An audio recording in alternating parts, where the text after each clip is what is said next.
que ha habido, pero también por los acercamientos últimamente. Vamos a conversar de eso, profundicemos en este tema que está en la palestra y en la discusión sobre las expulsiones de nuestro país de ciudadanos extranjeros.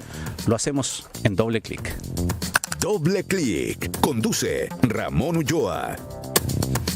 Y para eso al teléfono tenemos al director del Servicio Nacional de Migraciones, a Luis Eduardo Taller, con quien conversamos a partir de este minuto. ¿Cómo está, señor Taller? Buenos días. Hola, buenos días, Ramón. Muchas gracias por conversar con nosotros. Partamos por algo más general y tratar de entender cómo es el procedimiento hoy día de la expulsión de personas que presentan algún tipo de resolución, ya sea de carácter administrativa o judicial, señor Taller. Sí, de acuerdo, Ramón. Hay en nuestro país dos tipos de expulsión. La expulsión administrativa, que es la que dictamina el Servicio Nacional de Migraciones, ¿ya?, a personas que tienen ingreso irregular, pero también personas que han cumplido su condena, que han cometido delitos y han cumplido su condena. O sea, expulsión administrativa apunta, por una parte, a personas que tienen ingreso irregular y por otra parte a personas que tienen delito, han sido capturadas, cumplen su condena y luego de cumplirla son expulsadas, ¿ya? Luego están las expulsiones judiciales, que son aquellas que dictaminan los tribunales de justicia, ¿ya?, en virtud de que personas son condenadas por condenas bajas, esto es menos de 5 años y un día, y se les conmuta el cumplimiento total de la condena, ¿ya?, por la expulsión, ¿ya? Así como algunas personas que tienen condenas bajas pueden quedar, o por delitos bajos, ¿no es cierto?, pueden quedar con libertad vigilada, con arresto domiciliario, etcétera. En este caso se les conmuta el cumplimiento de la condena en prisión por la expulsión. Esas son las expulsiones judiciales. Ambas expulsiones tienen un mismo procedimiento de materialización, que es que la PDI toma a la persona, ¿ya? En el caso de las judiciales las va a buscar a la cárcel, ¿no es cierto? En el caso de las administrativas normalmente las detecta en la calle, ¿no es cierto? Luego las retiene, ¿ya? En el caso de la administrativa solicita la compra del pasaje al Servicio Nacional de Migraciones y nosotros lo compramos y luego se materializa esa expulsión. Previo a que esto ocurra, ¿ya?, es necesario que el país de origen reconozca a la persona expulsada como un nacional de su país. Vale decir, nosotros para expulsar el vuelo, por ejemplo, que salió el viernes, ¿no es cierto?, ¿ya?, con 53 personas, 40 iban a Colombia, un vuelo de la Facha. Esas 40 personas pasaron por el consulado, o sea, los nombres de esas personas, la documentación, pasó por el consulado colombiano, de manera tal que el consulado colombiano las reconoció como colombianas, ¿ya? Y eso es un procedimiento de colaboración consular que es fundamental para poder expulsar a una persona de nuestro país. Ya, se entiende. Entonces, esto requiere todo una coordinación que puede llevar un tiempo desde el momento de la resolución propiamente tal hasta que se materialice efectivamente esa salida del país. Claro, uno cuando, por ejemplo, las expulsiones administrativas, cuando nosotros emitimos una resolución de expulsión, la persona tiene un plazo para presentar recursos, ¿ya? Por ejemplo, una persona que tiene ingreso irregular de hace 10 años, ¿ya?, y tiene una denuncia y una resolución de expulsión reciente, puede presentar recursos judiciales. O sea, cualquier persona puede presentar recursos judiciales, tiene un plazo de 10 días desde que se dictamina la expulsión. Por lo tanto, una vez que se dictamina hay que esperar un periodo de mínimo 10 días, ya, hasta que esa persona pueda ser expulsada. Si la Corte no falla en favor de la persona, sino que falla en favor de ratificar la expulsión, ahí la PDI la puede detener por 5 días para todo el proceso de materialización de la misma. ¿Ocurren casos, señor Taller, entre que ocurren estas situaciones, independiente de que haya una... estoy hablando de casos en donde no hay una resolución a favor de la persona que está siendo sujeto de una expulsión del país y por lo tanto recurre a los tribunales de justicia, le dan la razón y bueno, ahí corre, entiendo, otros plazos, pero aquellas que están a firme, que sencillamente no se presenten, no sean ubicables y que por lo tanto, pese a estar el decreto de expulsión y no haya ninguna medida judicial que así lo impidiese, las personas no son habidas, no son encontradas y sencillamente no se puede materializar. Efectivamente, el principal desafío que tenemos hoy día, digamos como Estado, diría yo, ni siquiera como gobierno, ni siquiera las policías, es detectar a las personas que tienen una orden de expulsión, ¿ya? Aquí son muy importantes los operativos, es muy importante la inteligencia que se haga, es muy importante el intercambio de información y es muy importante también los recursos que puedan tener las policías para poder detener en los operativos que realizan a las personas. Hay otro tipo de herramientas que nosotros estamos evaluando que es la siguiente. La ministra ya lo ha anunciado a propósito de una modificación legal que hace que obligaría a una persona que tiene un decreto de expulsión a someterse a una medida de control, por ejemplo firma diaria o firma semanal en dependencias de la PDI, y de no cumplirla sería sujeta de un desacato, por lo tanto estaría sujeta a un delito, ¿ya? Entonces creo que hay que aumentar la capacidad para detener a las personas en función de que podamos expulsarlas, y este tipo de herramientas nos van a permitir aumentar ciertamente esa capacidad. O sea, hoy día no tenemos un control de los movimientos de las personas que tienen una orden de expulsión. No de todas, ¿ya? Hay muchas que están con firma en la Policía de Investigaciones, hay muchas que están cumpliendo condenas. Recordemos que las expulsiones administrativas se decretan en muchos casos a personas que están cumpliendo condenas, de manera tal que cuando terminan de cumplir esa condena, claro, ya, por ejemplo, una persona que ha cometido un homicidio, cuando termina de cumplir esa condena, se hace efectiva la orden de expulsión, y las personas de las cuales de alguna manera no se tiene ubicado el domicilio, pues personas que han tenido ingreso irregular, donde efectivamente ahí la labor policial es la fundamental. Claro, hay una diferenciación entre aquellas que están ubicables porque están cumpliendo una condena y las otras que están con libre tránsito, ¿no? Por decirlo de alguna manera, pese a que su situación ya esté resuelta como un decreto de expulsión. ¿Y cuántos son el número? Porque se habla mucho de que hay 20.000 decretos pendientes. ¿Esa cifra es real?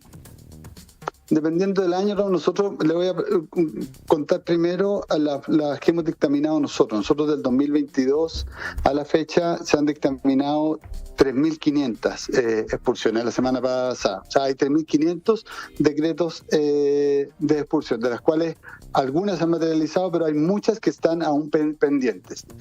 Si uno cuenta desde el año 2013, efectivamente, cuando existían, digamos, el Departamento de Extranjería y las intendencias dictaminaban las expulsiones por ingreso irregular, son en torno, desde el 2013 a más de 20.000 las que están los decretos vigentes, ¿cierto? Ya, ¿eso incluye las 3.500 de este periodo?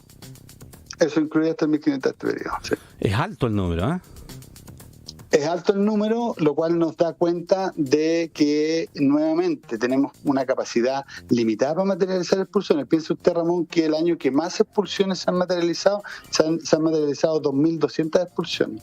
O sea, si nosotros sacáramos, que fue el año 2019, si nosotros sacáramos un avión, ¿ya?, los 365 días del año, con 60 expulsados, ¿ya?, arriba de ese avión, lograríamos expulsar todos los días del año, 365 días del año, en torno a 20.000 personas, 21.000 personas. O sea, tenemos que sacar un avión. Entonces, tenemos que tener dos cosas: aumentar nuestra capacidad, Ramón, y por otro lado, es muy importante, y es algo que nosotros hacemos en el Servicio Nacional de Migraciones, en virtud de que tenemos un presupuesto determinado para hacer esto, priorizamos aquellas expulsiones de personas que son un peligro para la sociedad, que tienen antecedentes, que han cometido delitos. Es ahí donde estamos focalizando los recursos que tenemos para materializar estas expulsiones, Ramón. ¿Es cierto que hoy día la policía no tiene la facultad, por ejemplo, de allanar un domicilio de alguien que tenga un decreto de expulsión y puede estar allí en el domicilio y no la pueden tomar? Sí, sí, efectivamente la policía no tiene, yo más que de allanar un domicilio, hablaría de, digamos, ingresar al domicilio, porque existe un allanamiento donde se hace un registro, etcétera, que ingresar al domicilio para detener a la persona, ¿ya? Aquí el gobierno ha anunciado la presentación de un proyecto que permita que la policía pueda ingresar para detener, para efectos de detener a una persona que tiene una orden de expulsión, digamos, encima, porque hoy día efectivamente la policía, ya con lo difícil que es detectar a las personas, cuando las detecta, tiene que esperar que salgan de su domicilio porque no tiene la facultad hoy para ingresar a buscarla a su domicilio. Y esto es algo que ya se ha anunciado, ¿no es cierto? Se va a presentar una modificación para que la policía pueda ingresar para efecto exclusivamente de detener a la persona para materializar la expulsión.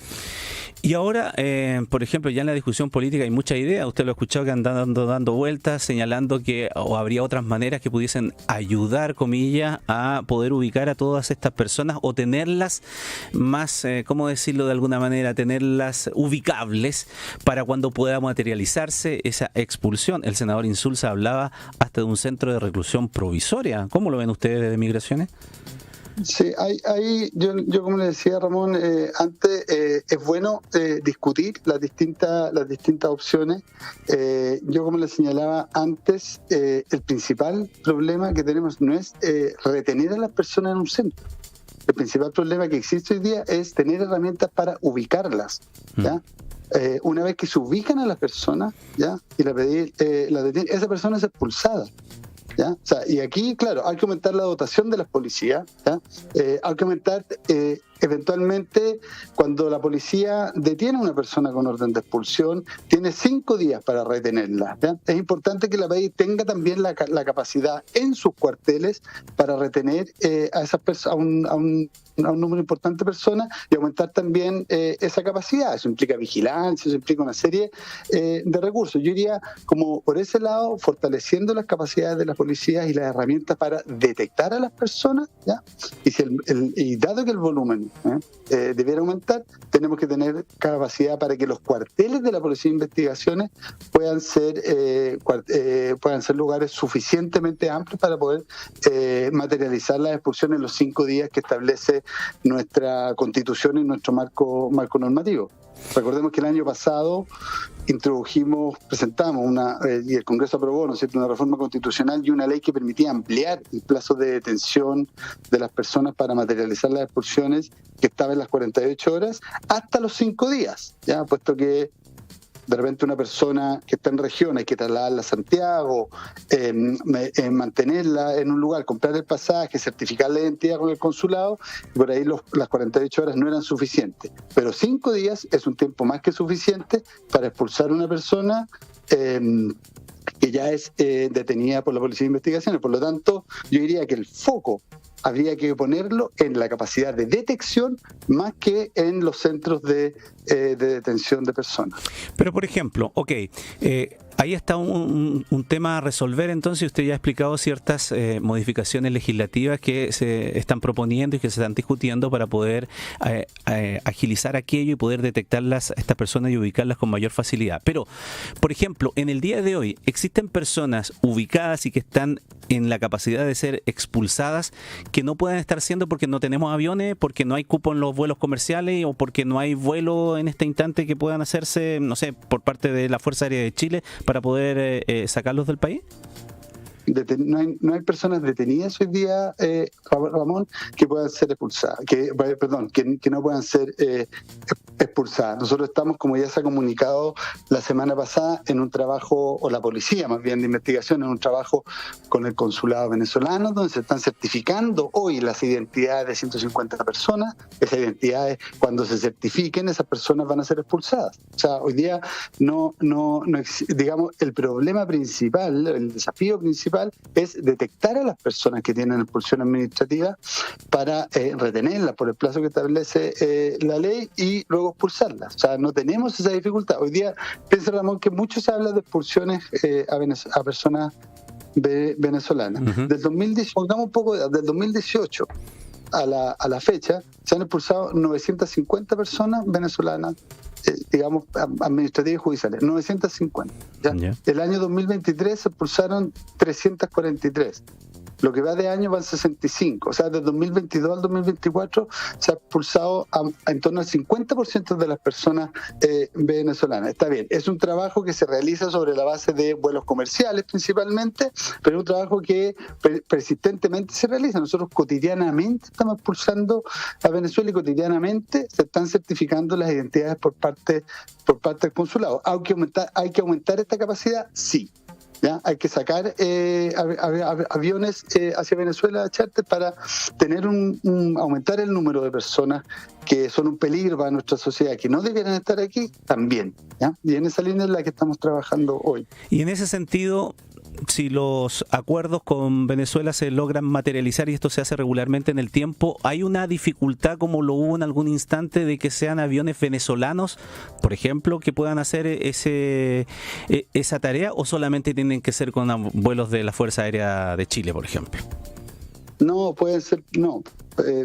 Efectivamente, en el caso de Venezuela, lo más factible, lo más viable es trabajar con líneas comerciales, o sea, con vuelos charter de líneas comerciales, porque entiendo que hay una dificultad por parte de Venezuela para aceptar vuelos de la Fuerza Aérea, ¿ya? Ahí hay una diferencia, pero vuelos comerciales, nosotros tenemos los recursos para contratarlos, tenemos, digamos, el contacto con las empresas, los estamos contratando y por lo tanto es por esa vía, más que por los vuelos FACH, por los que se van a producir los vuelos.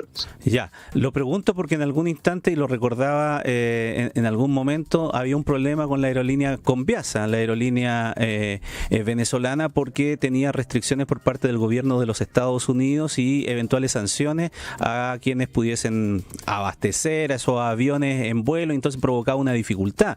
¿Eso persiste o no? No, yo entiendo que ese problema que afectaba principalmente a las empresas que prestan suministro a la línea aérea, ¿ya? Entiendo que está resuelto ya desde el año pasado, y en cualquier caso no es la única línea aérea venezolana con la que se puede trabajar. Y director, ¿y siempre cuando se expulsa a una persona, independiente de su nacionalidad, tiene que ser acompañado esa persona por 2 funcionarios policiales? Sí, por normativa de seguridad aérea. Pensemos que las personas expulsadas, muchas de ellas son delincuentes o gente que ha cometido delito, y en vuelos comerciales se van otros pasajeros, digamos comunes y corrientes. Entonces, por seguridad, las líneas aéreas establecen este requisito de que vayan 2 escoltas por un expulsado. Y en el caso de los vuelos charter,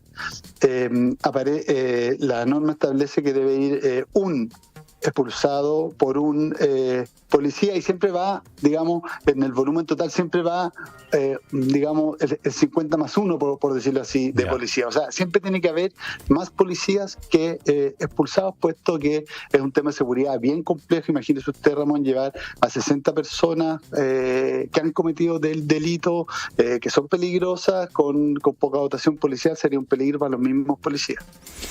Se entiende. Luis Eduardo Taller, director del Servicio Nacional de Migraciones, gracias por estos minutos de conversación con nosotros aquí en Doble Clic. Muchas gracias, Ramón.